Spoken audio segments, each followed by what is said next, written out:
Hello all. இது Monday evening. வீட்ல 2, 3 சக்கரவள்ளி கிழங்கு இருந்தது. அத வச்சு ஏதாவது ஸ்நாக்ஸ் பண்ணணும்னு நெனச்சு அத வச்சுட்டே இருந்தேன். ஆனா நான் ஸ்நாக்ஸ் பண்றதுக்குள்ள அது காஞ்சு கருவாடாயிரும் போல.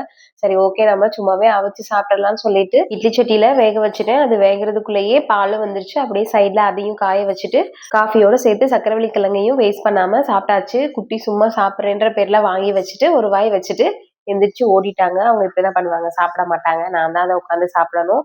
ஆனா நான் விடல. அவங்களுக்கு நைட்டு டின்னருக்கு அதவே செஞ்சு குடுத்துட்டேன். ரவையோட போட்டு பொரிச்ச மாதிரி பண்ணி குடுத்துட்டேன். அப்புறம் ஒரு 8 மணி போல நைட் டின்னர் செய்ய ஸ்டார்ட் பண்ணியாச்சு. ஒரு பாஸ்தா பாக்கெட் ஒண்ணு வாங்கி ரொம்ப நாள் ஆச்சு. அத யூஸ் பண்ணவே இல்ல. சமைச்சு சாப்பிடவே இல்ல.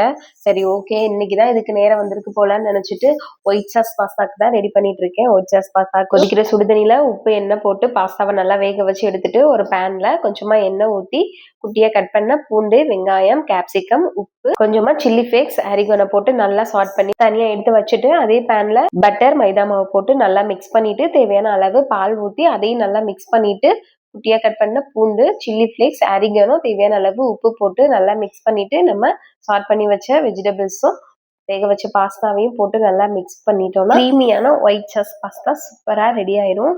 சாப்பிட்றதுக்கு ரொம்பவே நல்லா இருந்தது. நல்ல க்ரீமியா சூப்பரா ஒரு ரெஸ்டாரண்ட் ஸ்டைல்ல இருந்தது. சூப்பரா இருந்தது சாப்பிட்றதுக்கு. க்ரீமியா சாப்பிட்றவங்களுக்கு இது ரொம்பவே பிடிக்கும். எனக்கு இந்த மாதிரி க்ரீமியா சாப்பிட்றது ரொம்ப பிடிக்கும். ஸோ அதனால தான் இதை செய்யணும்னு நினைச்சிட்டே இருந்தேன். சூப்பரா வந்துருச்சு. நம்ம கைப்பட்டாலே சூப்பரா டேஸ்டா வந்துருமே. சீக்கிரமே நம்ம செஃப் ஆயிரும் போல நினைச்சிட்டு ரசிச்சு ருசிச்சு சாப்பிட்டாச்சு. குட்டியை தொடுறதோட விட்டாச்சு. எடுக்கவே விடல. நெக்ஸ்ட் வீடியோல பார்க்கலாம்.